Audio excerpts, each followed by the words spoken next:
जब भी कोई इंसान इस धरती पर घमंड करता है या दूसरों पर जुल्म करता है तो अल्लाह उसे मिसाल बना देता है।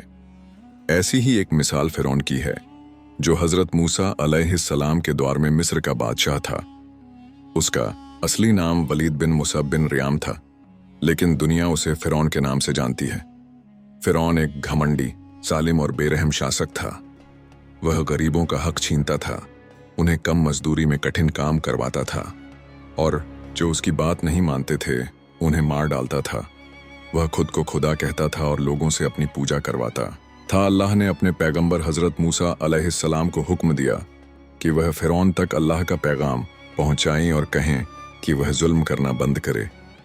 हजरत मूसा ने जब यह पैगाम फिरौन को सुनाया तो उसने मजाक उड़ाया और कहा, मैं ही इस धरती का खुदा हूं, मैं किसी के हुक्म को नहीं मानता। इसके बाद अल्लाह ने हजरत मूसा अलैहिस्सलाम को कई मौजे चमत्कार दिए जिनसे पूरे मिस्र में लोग हैरान हो गए। कुछ लोगों ने ईमान कबूल कर लिया, लेकिन ज्यादातर लोग अभी भी फिरौन के साथ ही रहे।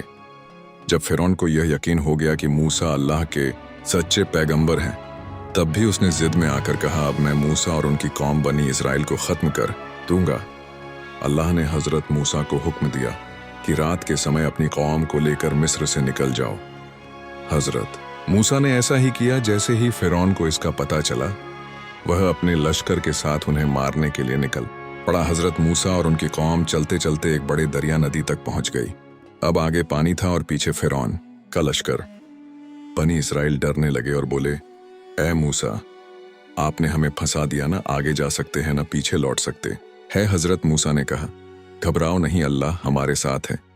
तभी अल्लाह का हुक्म आया, ऐ मूसा, अपनी लाठी दरिया पर मारो। हजरत मूसा ने जैसे ही लाठी मारी, दरिया का पानी दो हिस्सों में बंट गया और बीच में सूखी जमीन का रास्ता बन गया। बनी इस्राएल 12 कबीलों जातियों में बंटे हुए थे, इसलिए उन्होंने कहा, हमें अलग अलग रास्ते चाहिए। अल्लाह ने दरिया में 12 रास्ते बना दिए और सभी कबीले अपने अपने रास्तों से दरिया पार करने लगे। जब फिरौन और उसका लश्कर ये सब देख रहे थे तो उन्होंने भी उन्हीं रास्तों पर चलकर पीछा करना शुरू कर दिया। जैसे ही हजरत मूसा और बनी इस्राएल दरिया पार कर गए और फिरौन का लश्कर दरिया के बीच पहुंच गया, अल्लाह ने दरिया को फिर से वैसे ही कर दिया जैसे वह पहले था। पूरा लश्कर और फिरौन दरिया में डूब गए। मरते वक्त फिरौन चिल्ला उठा, मैं भी मूसा और हारून के अल्लाह पर ईमान लाता हूं। लेकिन अब बहुत देर हो चुकी थी। अल्लाह की तरफ से आवाज आई, अब तू ईमान लाया है जब तुझ पर हमारा अजाब आ चुका है, हम तेरी लाश को आने वाली कौमों के लिए निशाने इबरत सबक बना देंगे। आज भी मिस्र के म्यूजियम में फिरौन की लाश एक मिसाल के तौर पर रखी हुई है, ताकि दुनिया ये देख सके कि जो इंसान जुल्म और घमंड करता है उसका अंजाम कैसा होता है।